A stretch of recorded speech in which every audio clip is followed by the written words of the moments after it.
On passe sur le deuxième exemple, ouais, deuxième exemple. Sur la problématique respiratoire. Alors sur la problématique respiratoire, là aussi, ce qui est commun globalement dans l'enseignement de la natation, pour le savoir nager ou même, c'est globalement de travailler sur l'expiration. Je ne sais pas si vous voyez, partout dans les piscines, on demande d'expirer. Nous, on a fait le constat avec Laurent depuis longtemps que l'expiration, elle est préjudiciable, en tout cas dans un premier temps, au progrès des élèves. Donc, globalement, la construction de la respiration aquatique, elle ne se réalise que quand l'élève, tout à l'heure, tu en as parlé, de l'apnée, de cette notion d'apnée, percevoir ce qu'est une apnée inspiratoire, c'est un mécanisme musculaire qui est relativement compliqué à mettre en place. Nous, on le constate en formation d'adultes, hein, des sportifs qui n'arrivent pas à faire une apnée inspiratoire. Faire une apnée inspiratoire, c'est avoir une mobilisation musculaire, donc c'est une action volontaire, et qui engage derrière, qui a des conséquences ensuite sur le temps d'apnée qu'on va réaliser. C'est-à-dire que la représentation des élèves, c'est que quand ils sont en apnée, par exemple, c'est pour ça que vous avez des coulées extrêmement courtes lors des réalisations de performance. Ils ont l'impression que lorsqu'ils vont être en apnée, quand ils vont reprendre la respiration, ça va être extrêmement compliqué de reprendre leur respiration. Deuxièmement, c'est associé aussi à la mort. C'est-à-dire que ce qui est commun finalement dans le fond culturel, c'est de dire, oh là, si les élèves, je les fais déplacer en apnée, il peut y avoir des conséquences en termes de syncope. Évidemment que non, hein, vous faites une apnée de 15 à 20 secondes en dynamique, vous sortez de l'eau, vous n'êtes même pas essoufflé. Donc ça veut dire que les conséquences de l'apnée, à la fois il y a une représentation culturelle, et pour les élèves surtout, cette maîtrise de l'apnée en natation, quand on se réfère au haut niveau, pour le coup, hein, ce qu'on appelle la 5e nage, c'est-à-dire la capacité globalement à glisser longtemps sous l'eau, qu'on appelle la 5e nage, elle est liée aux possibilités d'apnée. Et vous avez donc des élèves de 3e qui sont capables de faire des apnées extrêmement longues quand ils ont compris ce mécanisme de l'apnée. Je t'écoute. Juste par rapport à ce que disait Serge, la représentation des élèves sur l'apnée, c'est je ferme la bouche. Voilà. À 90%, chez les élèves nageurs, hein, on est bien d'accord. Donc ça veut dire qu'à un moment donné, être à l'écoute de ce qu'est la sensation de pouvoir vraiment se déformer, comme tu l'as dit, au niveau de la cage pulmonaire pour pouvoir mettre de l'air, stocker de l'air, être en apnée inspiratoire, réellement l'apnée inspiratoire, c'est quelque chose que les élèves ne construisent pas naturellement. Et donc, très souvent, ils vont vous dire, et ils nous disent, on ne peut pas rester longtemps, c'est impossible. Alors là, on a des exemples. Hein, donc on peut considérer que c'est quelque chose de transversal quand même aux autres activités. Quand vous faites de la course de fond en athlétisme, etc., la problématique finalement pour respirer, elle est parfois liée aussi à cette incapacité à prendre des inspirations profondes. Alors on va vous montrer des exercices qu'on travaille, hein. Par exemple, là, des déplacements sur la ligne en apnée, hein, c'est-à-dire qu'on ne respire pas. Donc apnée inspiratoire évidemment, hein. Vas-y continue. Donc vous allez voir, c'est une fille de seconde je crois. Hein. Alors globalement on fait des exercices où ils doivent traverser la piscine ou 20 ou 25 mètres en apnée par exemple. Hein. Vous allez voir, c'est pas une grande nageuse. Hein.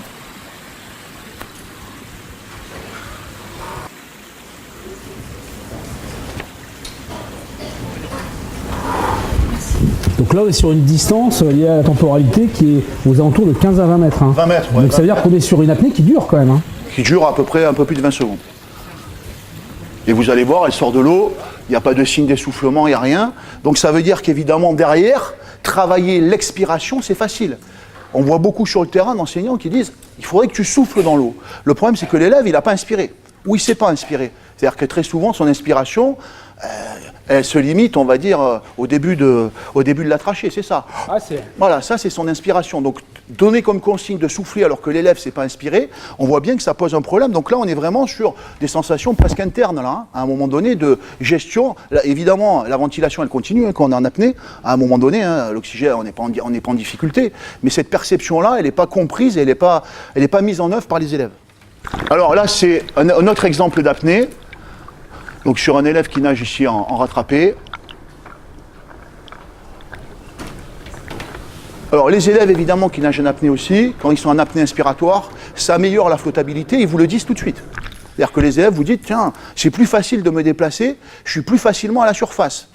Sans pull boy, parce que souvent vous avez des élèves en effet qui sont en position semi-oblique, quand vous les faites nager en apnée, naturellement, grâce finalement à la diminution de la densité corporelle, ils vont se retrouver à l'horizontale, ils vont mieux flotter. Donc là aussi, c'est positif par rapport à ça. Donc l'idée de c'est possible, hein, avec ces élèves-là, quand ils ont compris que c'était possible et que c'était accessible, bah, ça se traduit par ce qu'on peut voir sur cette vidéo-là. Ça, c'est un élève de 3e. 3e. 3e. C'est pas un nageur, évidemment. C'est pas un nageur. Hein. Et donc il est sur une 5e nage qui utilise l'apnée. Voilà, il sort à peu près autour de 9 mètres. Hein, ce qui est pour un élève de 3e pas mal. Alors c'est pas un bon nageur hein, du tout, hein, mais globalement ce travail-là, ça permet à un moment donné en effet de prolonger à la fois Et il y a un apprentissage culturel des techniques de haut niveau. C'est-à-dire qu'à un moment donné, il est possible, en effet, de pratiquer en éducation. Moi, je me rappelle quand j'étais à Montpellier, on travaillait le kung-fu, par exemple. On n'était pas handballeur, mais les profs considéraient qu'à un moment donné, la technique de haut niveau, elle était transmissible à des étudiants ou à des élèves. Donc, évidemment que nous, on s'inscrit aussi dans cette logique-là. C'est-à-dire que c'est une transmission technique qui n'est pas techniciste, mais qui vise, évidemment, à transmettre des principes d'efficacité. La dernière vidéo, toujours sur le... Alors là, c'est l'exemple apnée et ensuite expiration brutale. Voilà. Apnée, expiration brutale ou explosive.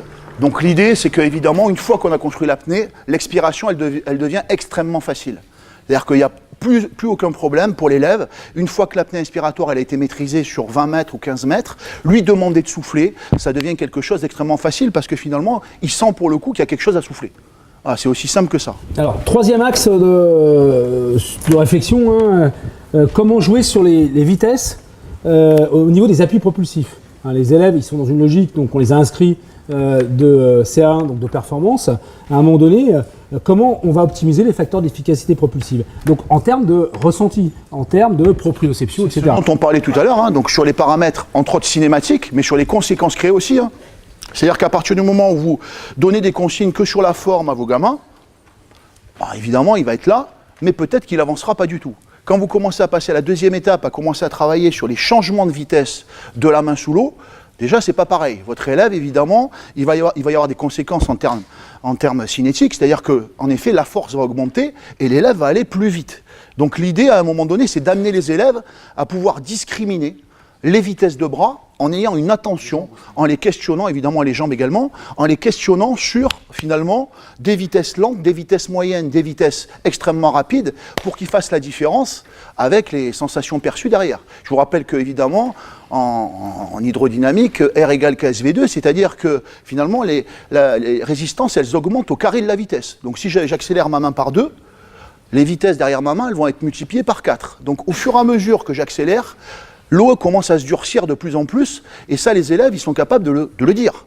Alors évidemment, dans leurs mots, hein, monsieur, ça devient plus dur, oh, j'ai mal à l'épaule, etc. Mais ça veut dire qu'à un moment donné, dans cette éducation, on va dire, corporelle, hein, ils sont capables de différencier finalement des vitesses et les mettre en relation avec l'impact que ça peut avoir sur les appuis solides qu'ils sont en train de créer. C'est valable à la fois sur les membres supérieurs, en priorité, on est bien d'accord, hein, qui sont les facteurs de propulsion le plus important, mais c'est aussi valable sur les membres inférieurs, hein, aussi bien en jambes de brasse, éventuellement, qu'en battement. En sachant qu'il y a une précaution à prendre, là on va le voir à travers les vidéos, ça veut dire qu'à un moment donné, l'observation que nous on va faire en tant qu'experts doit alerter si jamais le ressenti de l'élève et la réalisation de l'élève ne correspond pas à ce que doit être, entre guillemets, la bonne technique, à la fois sur la forme et après la fonction qu'on va en utiliser. Donc c'est tout l'intérêt aussi. Toute la limite à un moment donné du procédé, c'est-à-dire que si votre élève il fait des ciseaux de brasse avec les pieds à l'intérieur, c'est informatif pour lui parce que ça va lui permettre de ressentir davantage que les pieds sont tournés vers l'intérieur, mais ça ne va pas le renseigner sur la manière de les mettre à l'extérieur et de réorganiser son ciseau. Donc ça veut dire que c'est utile à un moment donné pour avoir une prise de conscience de la position de ses membres.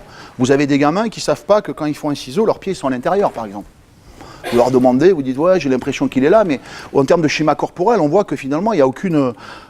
le placement dans l'espace, il n'est absolument pas présent. Donc faire ce type d'exercice-là, ça peut être intéressant au moins pour le préciser. On le voit ici sur les jambes. Donc on augmente les résistances en mettant une planche dans l'eau, par exemple. Hein. Donc ça augmente évidemment le travail à l'arrière du corps. C'est-à-dire que pour arriver à avancer, on est obligé d'exercer une force supplémentaire. D'accord ? Et donc ça permet de travailler sur l'orientation des appuis.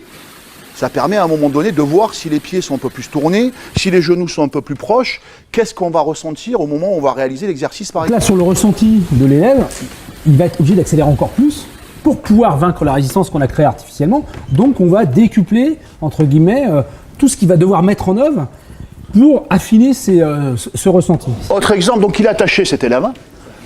Ah ouais, c'est de la torture. Donc là, on l'attache à une ligne pour faire pratique. Hein. Normalement, on peut faire ça avec un élastique en général. Mais là, pour que ça soit plus faisable éventuellement pour vous, on l'attache à une ligne. Donc les consignes, c'est lesquelles? Les consignes, globalement, c'est de dire, au départ, tu vas passer les bras doucement. Au départ, après, tu vas les passer un petit peu plus vite, vitesse moyenne. Et ensuite, tu vas essayer d'augmenter la vitesse des bras. Donc ici, évidemment, lui, il a une attitude de centration. Puisqu'il est attaché, il n'avance pas. On lui a mis un pull boy quand même pour que l'équilibre horizontal soit maintenu. L'idée, c'est qu'à un moment donné, il soit capable de parler des appuis. On voit ici, hein, on a fait un arrêt sur image. À la fin du mouvement, on voit que sa main est comme ça.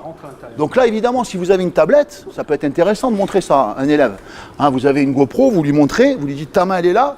Est-ce que tu es capable de me dire la différence entre le début du trajet et la fin? Est-ce que tu sens des choses différentes?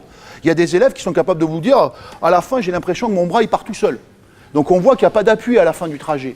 Donc c'est une attitude de l'enseignant qu'on n'a pas l'habitude d'avoir et qui est très utile à un moment donné pour l'élève dans le cadre d'une éducation où on ferait passer ces facteurs extéroceptifs aussi proprioceptifs parce que finalement les mécanorécepteurs qu'il y a à la fois dans les muscles, les fuseaux neuromusculaires, etc. sont mobilisés et l'élève va être capable de poser des mots sur quelque chose souvent qui est indicible en fait, qu'on a du mal à dire, qu'on a du mal à formuler. Alors, autre exemple sur la variation de déplacement des surfaces propulsives. Alors ça, c'est un élève qu'on fait travailler, à qui on dit, voilà, tous les 2 ou 3 coups de bras, tu vas très doucement, tu vas à vitesse moyenne, et en plus, ensuite, 3 mouvements suivants, tu vas vite. Donc l'idée, c'est qu'on arrive à percevoir qu'il a bien discriminé les deux. Donc on peut supposer, au vu de la capacité à discriminer de cet élève, qu'il a compris finalement le rôle de la vitesse dans la création d'appui. Ensuite, évidemment, on voit bien que son bassin n'est pas fixé, qu'il tourne sur le côté, mais bon, c'est pas grave. Hein, évidemment, on est en milieu scolaire.